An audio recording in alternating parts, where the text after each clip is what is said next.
Rammohan sir మీరు చెప్పండి sir. Speaker పై అవిశ్వాస తీర్మానం అంటే అది ఒక వ్యక్తిపై చేస్తున్నటువంటి పోరాటంగా చూడాలా, లేదు అంటే ఒక టోటల్ గా పార్లమెంటు వ్యవస్థపై నమ్మకం సడలి చేస్తున్నటువంటి అవిశ్వాస తీర్మానంగా మనం చూడాలా? అవిశ్వాస తీర్మానం ప్రవేశపెట్టి తప్పుగా రాజ్యాంగంలో ఉన్నది, ఆ క్లాస్ ప్రకారం పెట్టింది ఎక్కడ తప్పు కాదంటున్నాడు. అది ఎందుకు పెద్ద నేరం చేసినట్టు మాత్రం భావిస్తే తప్పట్లేదు. ఇప్పుడేనట్టు ఇప్పటిదాకా 3 సార్లు ప్రవేశపెట్టి మీరు చెప్పినట్టు రోజా గారు మొట్టమొదటిసారి నెహ్రూ గారు ప్రధానమంత్రిగా ఉన్నప్పుడు ఒకసారి, తర్వాత లాల్ బహదూర్ శాస్త్రి గారు 54 నెహ్రూ ఉన్నారు, 66 లాల్ బహదూర్ శాస్త్రి గారు ఉన్నారు, మూడోసారి మనకు 87లో రాజీవ్ గాంధీ గారు ప్రధానమంత్రిగా ఉన్నారు. రాజీవ్ గాంధీ గారు ప్రధానమంత్రి 415 సీట్లు వచ్చినాయి అప్పుడు పార్లమెంట్ లో వాళ్ళకి. ఇందిరాగాంధీ చనిపోయిన తర్వాత రెండో ఫేజ్ లో ఎలక్షన్లో చాలా మెజార్టీ పెద్ద ఎత్తున వచ్చింది. ఇప్పటి వరకు అసలు పార్లమెంట్ లో 415 స్థానాలు వచ్చిన పార్టీ ఏది లేదు ఇప్పటిదాకా. నెహ్రూ అప్పుడు కూడా లేదు, ఇందిరాగాంధీ అప్పుడు లేదు. కానీ 3 సార్లు చూసుకుంటే ఒక సారూప్యం కనపడుతుంది. అంటే ఇప్పటిదాకా 4వసారి వేరే పార్టీ, కాంగ్రెస్ ఇతర పార్టీ అధికారంలో ఉన్నప్పుడు అవిశ్వాస తీర్మానం ఇది మొదటిసారి ప్రవేశపెట్టడం. అంతకుముందు 3 సార్లు చూసుకుంటే మనవడు రాజీవ్ గాంధీ, తర్వాత వాళ్ళ తల్లి ఏమో ఇందిరాగాంధీ, మన తల్లి కాదు కానీ కొంచెం 2 రోజుల తర్వాత వచ్చారు లాల్ బహదూర్ శాస్త్రి, తర్వాత పోతే నెహ్రూ గారి ప్రవేశపెట్టారు. ఆనాడు జీబీ మౌలంకర్ నుంచి మొదలుకొని ఇప్పటిదాకా స్పీకర్ల మీద కొంచెం అసంతృప్తి ఉంటుంది. ఎప్పుడైనా ఇప్పుడు మీరు నేను ఉంటాం కదా, మనకి కొంచెం అటు ఇటు మాట్లాడినా వాళ్ళిద్దరు మన మీద కోపానికి వస్తారు, తెలుసు కదా. అట్లానే స్పీకర్ అధికార పార్టీ ఎవరున్నాడు కొంచెం అటు ఇటు ఉంటే పాసంగం ఆదికి మాట్లాడతలేరు, అటు అధికార పక్షం దిక్కు మాట్లాడుతున్నారు ఆరోపణలు ప్రతిపక్షాలు సహజంగా చేస్తే చెప్పాను కదా. ఇప్పటిదాకా 3 సార్లు కాంగ్రెస్ పార్టీ అధికారం ఉన్నప్పుడే అవిశ్వాస తీర్మానం వచ్చింది, ఇప్పుడు 4వసారి బీజేపీ అధికారం ఉన్నప్పుడు వచ్చింది కదా. దీనిలో 2 విషయాలు. ఒకటేమో అవిశ్వాస తీర్మానం ప్రవేశపెట్టడం దేశద్రోహం అంతకంటే కాదు, సమస్య లేదు.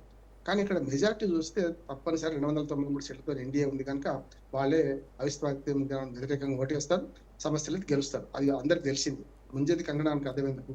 కానీ ఇక్కడ ఈ ప్రతిపక్షాలు ఐక్యంగా ఉన్నాయా లేవా అని అనుకో మంచి పరీక్ష అంటున్నారు, వాళ్ళు పెట్టుకున్న పరీక్ష అంటున్నారు. ఎందుకంటే 199 మంది ఏమో కాంగ్రెస్ వాడుతున్నారు, ఒక 19 మంది మాత్రమే వేరే పార్టీల నుంచి సంతకం పెట్టారు అవిశ్వాస తీర్మానం. కానీ మద్దతు ఉంటామని మమతా బెనర్జీ కానీ ఇతరులు అంటున్నారు. కానీ కొంచెం సన్నాయి నొక్కులు ఎటబరికి పోతుంది. ఇప్పుడు ఆమ్ ఆద్మీ పార్టీ వ్యతిరేకంగానే ఉంది. అట్లాగే 5 రాష్ట్రాలు ఎన్నికలు జరుగుతున్న సందర్భంలో వీళ్ళతో కలవడం మన నష్టం అనుకున్న వాళ్ళు కలవరేమనుకుంటున్నాడు. ప్రతిపక్షాలకు కూడా ఒక పెద్ద అడ్డంకి ఏంటంటే ఇప్పుడు కేరళలో మనకు ఇటు పక్కన కాంగ్రెస్ వర్సెస్ సిపిఎం నడుస్తుంది, రెండు ఫ్రంట్లు ఉన్నాయి. అట్లానే పశ్చిమ బెంగాల్లో కాంగ్రెస్ కు సీట్లు అయిపోమంటుంది తృణమూల్ కాంగ్రెస్. కనుక ఇట్లా చూసుకుంటే ఢిల్లీలో ఇప్పుడు ఎన్నికలు లేవు కానీ ఆమ్ ఆద్మీ పార్టీ కొంత కాంగ్రెస్ పార్టీకి వ్యతిరేకత ఉన్నది. కనుక ఈ లెవెల్లో రేపు ఓటింగ్ జరుగుతుంది అనుకుంటున్నాను. ఇవాటికి రేపటికి 10 గంటలు చర్చ అయిపోయిందంటే రేపు చర్చ తర్వాత రేపు ఓటింగ్ జరుగుతుంది. ఓటింగ్ లో అయితే 199 మంది కాంగ్రెస్ పార్టీ వాళ్ళందరూ కలిస్తే 234 మంది ఇండి కూటమికి సంబంధించిన సపోర్టర్స్ ఉన్నారు. ఒక 16 మంది ఏమో ఇప్పుడు వైసీపీ ఎంపీల లాగా దేశవ్యాప్తంగా అటుపక్క 2 కూటములు లేని వాళ్ళు ఒక 16 మంది ఎంపీలు ఉన్నారు, 209 మంది ఉన్నారు. కానీ తెలుసు రిజల్ట్ ఏంటో తెలుసు, ఖచ్చితంగా సోమ్ బిర్లా మీద ప్రవేశపెట్టిన అవిశ్వాస తీర్మానం నెగ్గదు, ఫెయిల్ అయితే. అంటే వీగిపోతుందని తెలిసినా కూడా ఎందుకు సార్ అవిశ్వాస తీర్మానం ప్రవేశపెట్టడం అనేది? అంటే అదే ప్రజాస్వామిక హక్కు అంటున్నాడు. మన భారత ప్రజాస్వామ్యం నుండి ఆ ఫ్లేవర్ అది హక్కు అంటున్నాడు. సార్ ఉండాలంటున్నాడు. ఇప్పుడు డిసెంట్ లేకుండా ఎట్లా సాధ్యమవుతుంది కానీ అంటున్నాడు. నష్టమైంది దీనివల్ల ఏమైంది అంటే ఎప్పుడైనా చర్చ మంచి జరుగుతుందా, రేపు పొద్దున కొంచెం ఒళ్ళు దగ్గర పెట్టుకొని అధికార పార్టీకి సంబంధించిన స్పీకర్లు కొంచెం న్యాయంగా వ్యవహరిస్తారా అనడానికి కూడా ఒక ఉదాహరణ. అదే శశి థరూర్ కూడా అదే మాట్లాడారు కదా సార్, డిఫీట్ అయినా కూడా మాకు మేము ఏదైతే ఇప్పుడు ఆరోపణలు చేస్తున్నాం అవన్నీ రికార్డుల్లోకి వెళ్తాయి, ప్రజల్లోకి వెళ్తాయి, అట్లీస్ట్ పబ్లిక్ అయినా తెలుస్తుంది అని చెప్పేసి దేశం మొత్తం చరిత్రలో ఉండిపోతుంది కదా. శశిధర్ గారితో మాత్రం పూర్తిగా ఏకీపిస్తున్నాను. ఎందుకంటే ఈ చర్చలో మనకు స్పీకర్ గారు ఇప్పటిదాకా చేస్తున్న పొరపాట్లు ఏమిటి, ఎట్లా మద్దతు చేస్తున్నారు, దేని మద్దతు చేస్తున్నాడు, అట్లా మాట్లాడితే ఏం కాకపోతుంది. మళ్ళీ ఇప్పుడు మన చర్చ లాగానే అక్కడ కూడా గొడవ అవుతుందిగా చూస్తున్నాం కదా. ఇంకోటి మైండ్ గేమ్ కూడా ఆడుతున్నారు రోజు చూస్తున్నాం కదా. కిరణ్ రిజిజు ఏమంటారు, ఎల్ఓపి రాహుల్ గాంధీ కాకుండా ప్రియాంక గాంధీ ఎదుటి పక్షంలో పుల్లలు పెట్టడం అన్నట్టు. అంటే కదా ఏంటంటే ఇట్లా అంటే ప్రియాంక గాంధీ ఏమన్నది, సమస్య లేదు ధీటుగా ప్రశ్నిస్తున్నాడు మా అన్న, అందుకని మా తమ్ముడు అందుకని అట్లా ఉన్నదని ఆమె అన్నది కాదు.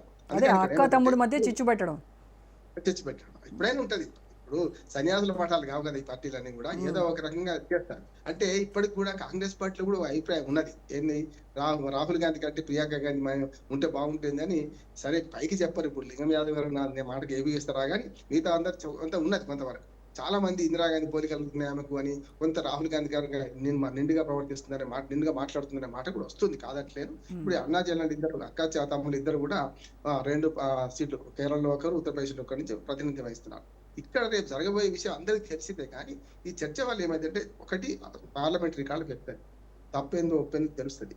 కానీ ఈ గొడవను పడి ఇప్పుడైతే తీర్మానం అన్న చర్చ జరగాల్సిందే. కానీ ఇప్పటిదాకా జరిగిన మొత్తం చర్చ చూస్తే పార్లమెంట్ లో గతంలో మనకు రాజ్యసభలో చూసాం రోజుగా గద్దల సభ అని రాసిన ఆర్టికల్ అంటే బెంచీలు ఎక్కి మరీ ప్రదర్శించిన ఒక సందర్భం చూసాం. కొంచెం లోక్సభ సభ్యుల కంటే రాజ్యసభ సభ్యులు పరిణతితో ఉంటారు. అంటే చూస్తున్న రాజ్యసభ సభ్యులను కూడా ఎట్లా పంపుతున్నారు చూసింది కదా, వయసు చూస్తలేరు, అనుభవం చూస్తలేరు, ఏ రంగం నుంచి వచ్చిన వాళ్ళని చూస్తలేరు, ఎట్లా పడితే అట్లా పంపుతున్నారు చూస్తున్నాం. అందుకని ఏమంటా అంటే ఇప్పుడు ఈ చర్చ వల్ల సారం ఏంటి అంటే అసలు బిల్లులు పక్కన పోయి డీలిటన్ అయిపోయి అసలు జరగాల్సిన పని జరగకుండా ఇద్దరు. ఒకనాడు జీబీ మౌలంకర్ నుంచి మొదలుకొని మన బాలయ్య గారు, మన తెలుగువాడు బాలయ్య గారు చెప్పుకోవచ్చు. ఎందుకంటే వాజ్పేయి గవర్నమెంట్ పడిపోద్దని తెలిసి కూడా ఆయన ఓటు వేయకుండా ఉన్నాడు. ఇప్పుడు కూడా నా ఉద్దేశం ఏంటంటే మనకు ఓం బిర్లా గారు కూడా తన ఓటు వినియోగించుకోవద్దు అంటున్నాడు. ఇప్పుడు మంచి పని ఎవరిని పెడతారంటే సీనియర్ పెట్టిండ్రు. ఆయన ప్యానల్ స్పీకర్ ఉన్న మొత్తం అందరు సభ్యులను సీనియర్ పెట్టిండ్రు. ఆ ప్రతిపక్షం నుంచే తీయరు కదా స్పీకర్. అది కూడా రాజ్యాంగ విరుద్ధం అని అంటున్నారు కదా, జగదాంబిక పాల్ నియమించడం అనేది కూడా. చెప్పండి. యాక్చువల్ గా అకార్డింగ్ టు మన కన్వెన్షన్ ప్రకారం ఏంటంటే స్పీకర్ గానీ డిప్యూటీ స్పీకర్ గానీ లేనప్పుడు అక్కడ ఉన్నటువంటి హౌస్ ఆఫ్ ది మూడ్ ప్రకారం వాళ్ళు చూజ్ చేసుకోవాలి. కానీ ఇక్కడ ఏం జరిగిందంటే జగదంబిక పాల్ ని డైరెక్ట్ స్పీకర్ అపాయింట్ చేశాడు. ఎందుకంటే already is the panel speaker. That is the wrong. అది కన్వెన్షన్. ప్రొటెం స్పీకర్ ఉంటారు, మీకు తెలుసు కదా. కొత్త లోక్సభ సమావేశం కాగానే ప్రొటెం స్పీకర్ అందులో ఉన్నంతలో అందరినీ సీనియర్ పెడతారు. మరి సీనియర్ అవునా కాదా తేల్చాల్సిన అవసరం ఉంది. ఎందుకంటే అందరిలో సీనియర్ పెట్టుడు అలవాటే. అందరూ కూడా కొంత సభను మెయింటైన్ చేస్తారా లేదా చూస్ చేస్తారు. ఒకరి సీనియర్లు ఉంటే కొంచెం అటు ఇటుగా చూస్తారు. మీరు అన్నది ఒక అబ్జెక్షన్ కాదంటలేదు. కానీ ఇప్పుడు ఏమైందంటే ఈ స్పీకర్ గారు సభలో కూర్చుంటున్నారు, తన మీద ఆరోపణలు వచ్చిన వాటిని కూడా ఫేస్ చేస్తాను కూర్చుంటున్నాడు. ఏం మాట్లాడో తెలవాలి కదా. కానీ తనకు కూడా అవకాశం ఇస్తారా ఇవ్వరా అనేది చూడాల్సిందే. రేపు చర్చలో అవకాశం ఇస్తే తను డిఫెండ్ చేసుకుంటాడా చెప్పలేదు. డిఫెండ్ చేసుకోవడం కరెక్ట్ కాదంటున్నాను. నా ఉద్దేశం ఏంటంటే జరుగుతుంది. జరిగిన తర్వాత తన ఓటు కాస్ట్ చేయకుండా ఉంటే మంచిది అంటున్నాడు. ఒకనాడు బాలయోగి ఏదైతే పాటించిండో అట్లాగే తన మీద అవిశ్వాస తీర్మానానికి అనుకూలంగా వ్యతిరేకంగా తానే ఓటు వేయడం వల్ల పెద్దగా వచ్చేది ఏం లేదు. ఎట్లా 290 మంది ఉన్నారు కనుక ఒకటి తక్కువైనా నష్టం లేదు. ఒకటి తక్కువైనా సరే ఆయన వేయొద్దు అంటున్నాడు. ఒకవేళ ఓట్లు సమానంగా ఉండి ఒక్క ఓటుతోని స్పీకర్ మీద అవిశ్వాస తీర్మానం నెగ్గుతుంది అనుకున్నప్పుడు కూడా ఆయన ఓటు వేయొద్దంట. అది సాంప్రదాయం మంచిది అంటున్నారు. ఈ మొత్తం గొడవ ఏంటంటే దేశ ప్రజలు ఏమనుకుంటారంటే వీళ్ళిద్దరు గొడవలో పడి అసలు ఏవైతే బిల్లుల మీద చర్చ జరుగుతలేదు. చూస్తున్నాం కదా, అన్ని గిల్టెడ్ చేసుకుంటూ పోతున్నారు. వాళ్ళకి అసలు ప్రజలందరి గందరగోళం కదా సార్. అసలు ఏం జరుగుతోంది హౌస్ లో, ఏం వాళ్ళ మీద వాళ్ళు విమర్శలు ప్రతి విమర్శలు తప్ప ప్రజా సమస్యల చర్చకు రాలేదు ఇప్పటి వరకు. చూస్తే మనం ఒక్క సమస్య పైన ఇది ఒక క్లారిటీ వచ్చింది, దీనికి ఒక సొల్యూషన్ దొరికింది లోక్సభలో అన్నది ఏమన్నా ఉందా సార్? ఇంకొక మాట చెప్పి ముగిస్తాను. ఎందుకంటే ఇక్కడ రెండు పార్టీలు ఇప్పటిదాకా జాతీయ పార్టీ రెండే రాజ్యం వెళ్ళి వాళ్ళకు 56 ఏళ్ళు, 4 ఏళ్ళు సంకీర్ణ ప్రభుత్వాలు, 4-5 ఏళ్ళు, ఇప్పుడు ఒక 12, 17 దాదాపు జనతా ప్రభుత్వం కలుపుకుంటే 20 ఏళ్ళ దాకా బీజేపీ ఉంది. అదే దానిలో చూడండి ద్వంద్వ ప్రమాణాలు పాటిస్తున్నారు ఈ రెండు పార్టీలు కూడా. మీరు ఆధార్ కార్డు సంగతి చూడండి, ఇద్దరే ఆధార్ కార్డు తెచ్చింది మన కాంగ్రెస్ పార్టీ, వద్దన్నది బీజేపీ. కబీనాయ్ అన్నది కానీ తెచ్చింది కదా, మళ్ళీ దాన్ని నడిపిస్తుంది కదా ఇవాళ. అంతే జిఎస్టీ అయితే కాంగ్రెస్ పార్టీ తెస్తా అన్నప్పుడు మోడీ కబీనాయ్ సమస్యలు తెచ్చని తీర్పమన్నాడు. కానీ వాళ్ళు వచ్చిన తీసుకొచ్చారు కదా. రైతు చట్టాలు కూడా అంతే, కాంగ్రెస్ పార్టీ మేనిఫెస్టోలో పెట్టింది. కానీ వీళ్ళు తెస్తేనేమో దాన్ని వ్యతిరేకించి. నేను ఈ మూడే ఎందుకు ఉదాహరణ చెప్తున్నానంటే అన్నిట్లలో ఇప్పుడు ప్రతిపక్షం ఎప్పుడు ఉంది, ఇప్పుడైనా అప్పుడైనా ప్రతిపక్షం ఎట్లా ఉన్నారంటే నిర్మాణాత్మక ప్రతిపక్షంగా ఉన్నప్పుడు మేమైతే అక్కడ కూర్చుంటే ఏం చేస్తామో చెప్పాలి కదా అంటున్నాను. నువ్వు ఒక బిల్లు వద్దంటున్నావు, ఇది సరైనది కాదంటున్నావు అనుకో, ఆల్టర్నేట్ ఏంది మీరు ప్రత్యామ్నాయం ఏమైంది చెప్పాలి కదా. అంటే మీరు అధికారంలో ఉన్నప్పుడు ఏమో వాళ్ళు ఇష్టం ఉన్నట్టు చేసుకుంటూ పోతారు, వీళ్ళు ఏమో వద్దంటారు. మళ్ళీ వీళ్ళు అధికారంలోకి వచ్చిన అదే పని మళ్ళీ చేసినప్పుడు ప్రజలు ఏమనుకోవాలి, మరి ఏది కరెక్ట్ అనుకోవాలి కదా. ఎవరు వచ్చినా ఇదే ధోరణి అని ఫిక్స్ అయిపోవాలి ప్రజలు. ఈ మూడు చెప్పాను, ఈ మూడిట్లో అధికారం ఉన్నప్పుడు ఒక మాట, అధికారం లేనప్పుడు ఒక మాట. ఈ రెండు పార్టీలు మార్చినాయి అంటున్నావు, దూరం కాదు. కానీ ఇప్పుడైనా సరే ఈ బిల్లుల మీద చర్చ జరుగుతున్నప్పుడు తప్పనిసరి ఆల్టర్నేటివ్ ఏంటిది అసలు మేము ఇప్పుడు ఇది చేస్తున్నారు, ఇది కరెక్ట్ కాదు. ఉదాహరణకు జాతీయ విద్యా విధానం ఉంది, అది కాషాయీకరణ జరుగుతుందని చెప్పి ప్రతిపక్షాలు అంటున్నాయి. ఎందుకు కాషాయీకరణ జరుగుతుంది? మరి జాతీయ విద్యా విధానంలో గతంలో 4 సార్లు తెచ్చారు కదా, మరి దానికి అప్పుడు లేని ఇప్పుడు ఎందుకు జరుగుతుంది? ఏది కరెక్ట్ ఏది తప్ప చేయాలి కదా. ఎందుకంటే ఇప్పుడు పాఠ్యాంశాలు మారుద్దాం అనుకుంటున్నారు, లేకపోతే పరీక్ష విధానం మాట్లాడుతున్నారు. నిర్మాణాత్మక ప్రతిపక్షం ఏం చేస్తుంటే ఆ బిల్లులో ఏవి తప్పు ఉన్నాయి, సవరణ ఏం చేస్తే బాగుంటుంది, ఎట్లా అయితే మనం చేసుకోవచ్చు అని చూడాలి కదా. దానికి కూడా ఎప్పుడైనా అధికార పక్షానికి ఓపిక ఎక్కువ ఉండాలి. ఎవరైనా సరే, అప్పుడు కాంగ్రెస్ ఉన్నట్టున్నా 415 సీట్లు ఉన్న రాహుల్ గారు రాజీవ్ గాంధీ ప్రభుత్వంలో సార్ ఈ టోటల్ సినారియాలో సామాన్యుడు అసలు ఏం చూస్తాడు సార్? ఓ పక్కనేమో గ్యాస్ మంటలు, గ్యాస్ మంటలు మండిపోతా ఉన్నాయి. నా సమస్యలు ఏంట్రా దేవుడా, ఇవి ఎప్పుడు తగ్గుతాయని వాళ్ళు చూస్తుంటే వీళ్ళు ఇక్కడ అవిశ్వాసం మంటలు, ఒకళ్ళ మీద ఒకళ్ళు తీర్మానాలు. ఇది ఊహించింది యుద్ధం వస్తాను ఊహించలే వాళ్ళు అప్పటికి. అవిశ్వాస తీర్మానం పెట్టినప్పుడు చాలా ముందుగా పెట్టింది. ఇక్కడ జరుగుతుంది నిర్మాణాత్మక ప్రతిపక్షంగా అధికార పక్షం చేసే తప్పులను ఎండగట్టాల్సిన బాధ్యత 10 మంది ఉన్నా ఉందంట. 1952లో అవును 12 మంది సోషలిస్టులు, 16 మంది కమ్యూనిస్టులు. అప్పుడు నిజంగా ప్రతిపక్షం లేదు, రకంగా చెప్పారంటే చీలిపోయింది. ఇండిపెండెంట్ 62 మంది గెలిచింది. అప్పుడు కూడా ప్రతిపక్షంగా ఉన్నది కదా. అందుకే నెహ్రూ గారు సరైన ప్రతిపక్షం లేకపోతే తన మీద తానే విమర్శలు రాసుకున్నారంట, తన మీద తానే జోకులు వేసుకున్నారంట. ఇప్పుడు అట్లా లేదు, అవకాశం లేదు, అవసరం కూడా లేదంటున్నాడు. ఎప్పుడైనా సరే ఈ పార్లమెంట్ 12 సంవత్సరాలను చూస్తుంటే చర్చలు సమర్థవంతంగా నడుస్తలేవు. నిజంగా చెప్పాలంటే చర్చలు హుందాగా నడుస్తలేవు. ఎవరో ఒకరు అంటే ఇప్పుడు 2 చేతులు కలిసి చప్పట్లు అవుతాయి. మన చర్చలు చూస్తున్నాం కదా, ఒకరు మాట్లాడి ఇంకొకరు మాట్లాడకుండా ఉట్టుకుంటే అయిపోద్ది కదా. మరి మాట్లాడుతున్నారు, ఆవేశం వస్తుంది ఒక్కోసారి, పార్లమెంట్ సభ్యులకు రాదా, వస్తుంది కదా. అందుకని ఇప్పుడు అయితే సరే నిర్మాణాత్మక ప్రతిపక్షంగా ఈ రెండింటిని కోరుతుంది. అంటే మీ ఇద్దరే కదా ఇప్పటిదాకా అధికారంలో ఉన్నది. ఒక పని చేయండి, స్పీకర్ ను ఎటువంటి స్పీకర్ ని పెట్టినా అట్లే ఉంటుంది. కాకపోతే గతంలో సాంప్రదాయాలు పాటిస్తలేదు. గతంలో స్పీకర్ అధికార పార్టీకి ఉంటే డిప్యూటీ స్పీకర్ ప్రతిపక్షానికి ఇచ్చేవాడు. అది ఆ హుందాతనం ఉండేది, నష్టం లేదంటున్నాం. దానివల్ల మనం ఏం చేద్దంటే డిప్యూటీ స్పీకర్ కూడా న్యాయమే చెప్తారు కదా. అప్పుడు అధికార పక్షానికి టైం దొరుకుతుంది కదా. అరే నువ్వు కూడా మీ స్పీకరే కదా అని మాట్లాడిన టైం దొరుకుతుంది కదా. అది పోయింది అన్నట్లు. అంటే మనకి కావాలి, అన్ని పదవులు మనకే కావాలి. పిఎస్సి చైర్మన్ నుంచి మొదలు పెడితే అన్ని మనకే కావాలనే సమస్య వస్తుంది. కానీ న్యాయం రాజ్యాంగం రాసిన కనుక పిఎస్సి చైర్మన్ లాంటి రాష్ట్రాల్లో ప్రతిపక్షాలకు అప్పచెప్తున్నా.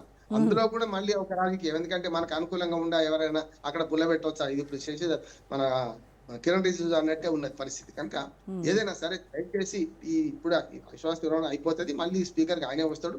ఉంటాడా తెలియదు. కానీ నాలాంటి అయితే ఏం చేద్దానంటే నేను ఈ స్పీకర్ కి ఉన్నానంట. ఒకసారి విశ్వాస తీర్మానం పెట్టిన తర్వాత ఉండకుండా కొత్త స్పీకర్ ఎన్నుకుంటే నష్టమేమి అంటున్నాను. బీజేపీలో చాలా మంది ఉన్నారు కదా. అంటే ఒకసారి మచ్చబడ్డాక బురద ఎంత కడిగేసుకున్నా ఉంటుంది కదా. మొన్నటి దాకా మేము వ్యతిరేకంగా ఓటేశాం కదా అని చెప్పి కక్ష గట్టి చేస్తున్నారని మళ్ళీ ఆరోపణ వస్తుంది వాళ్ళ మీద అంటున్నాను. ఇప్పుడు జడ్జి లేకుండా అంపైర్ ఏం చేయాలంటే ఆరోపణలకు తప్పుకోవాలంటున్నాను. నష్టం ఏం లేదు. అంటే అప్పుడు ప్రతిపక్షాలు చేసిన ఆరోపణలు నిజమని ఒప్పుకున్నట్టే అవుతుంది కదా. అదర్ సైడ్ గెలిచినాక నేనేమంటున్నా, నేను మనస్తాపం పొందినా, నేను సూచన చేస్తున్నా ఇలా ఓం బిర్లాగా, నేను మనస్తాపం పొందిన ఈ సభను సగం నడపలేదని నాకు వాళ్ళు ఆరోపణ చేశారు కదా. నిజంగా నేను ఎంత మంచిగా నడిపినా నా మీద ఆరోపణలు చేస్తారు కదా అని చెప్పి వేరే వాళ్ళు ఇచ్చారు అనుకున్నా చాలా హుందాగా ఉంటుంది అంటున్నాను. ఎప్పుడు అంపైర్ కానీ లేకపోతే ఇట్లాంటి స్పీకర్లు కానీ కొంత నైతిక విలువలు పాటించేస్తే ఇంకా మంచిది అంటున్నారు. దానివల్ల ఆయన హుందాతనం పెరుగుతుంది, ఇటు పక్కన అధికార పక్షానికి కూడా పెరుగుతుంది. మీరు ఎంత అన్నా సరే మేము నెగ్గించుకున్నాం, అది తప్పు కాదు, ఆయన తప్పు చేయలేదు అని చెప్పి తర్వాత తప్పకుండా ఇంకా మంచిది అంటున్నాను. ఏం చేస్తారో చూడడం. రేపు పొద్దున మన ఆరోపణలు చేస్తూనే ఉంటారు. ఇంకొక మాట చెప్పి పంపిస్తాను, ఇవాళ ఈ ఓటింగ్ జరిగితే కాంగ్రెస్ పార్టీ ఇండి కూటమి నిజస్వరూపం అంటే నిజస్వరూపం అన్నది, కానీ వాళ్ళకున్న ఎంత అంచనా ఎంత ఉన్నది నిజంగా బయటపడతా అంటున్నాను. దీనివల్ల రేపు వచ్చే 5 రాష్ట్రాల ఎన్నికల్లో నష్టమైద్దేమో నా బాధ. ఏమైందంటే 118 మంది సంతకాలు పెట్టింది. పంచపాఠం ఎంతమంది అంటే మంచం కోళ్ళ ముగ్గురు అని చెప్పి 2 కొట్టేసి ఒకటి రాసినట్టు అవుతుందా? లేకపోతే నిజంగా 234 మంది సభ్యులు ఉన్నారు ఏది ఇండి కూటమిలో అన్ని రకాలు కలిసి 16 మందిని పక్కన పెడితే కూడా ఈ 234 కనీసం 200 సంఖ్య దాటుతుందా అంటే నాకైతే అనుమానం అనిపిస్తుంది. మరి మిగతా వాళ్ళు సహకరించకపోతే ఏమైందంటే ఇప్పుడు పశ్చిమ బెంగాల్లో, ముఖ్యంగా కేరళలో, తమిళనాడులో ఈ తమిళనాడు వాళ్ళు మొత్తం వేస్తారు, డిఎంకే ఖచ్చితంగా కాంగ్రెస్ అనుకూలంగా వేస్తారు. కానీ వాళ్ళు కూడా సంతకాలు పెట్టానంటే కదా. ఇప్పుడు కేవలం 19 మంది ఎక్స్ట్రా పెట్టింది కదా రోజా గారు. అదంటే ఏమంది మరి డిఎంకే ఎక్కువ సీట్లే ఉన్నాయి కదా, మరి వాళ్ళు ఎందుకు పెట్టలేదు సంతకాలు అందరు కూడా. కనుక ఎప్పుడు తమిళనాడు పార్టీలు కొంచెం అవకాశవాద రాజకీయాలు ఎక్కువ చేస్తాయి. ఎందుకంటే ఇప్పుడు ఇటు వచ్చే వరకల్లా దీనికి కాంగ్రెస్ పార్టీకి అనుకూలంగా ఓటేస్తారా, ఇది ఈ అవిశ్వాస తీర్మానానికి అనుకూలంగా వెయ్యరా అన్నది లేకపోతే రేపు సాయంత్రం కల్లా ఈ ఇండి కూటమిలో ఉన్న పక్షాలన్నీ ఒకటిగా ఉన్నాయా వేరుగా ఉన్నాయా తెలుసు. ఇటు పక్కన 290 ఇప్పుడు ఒకేసారి నిలుస్తారని నేను అనుకుంటున్నాను. విప్పు జారీ అవకాశం ఉన్నా లేకున్నా సరే రేపైతే ఈ తీర్మానం నెగ్గదని నేను అనుకుంటున్నాను. Right sir. సో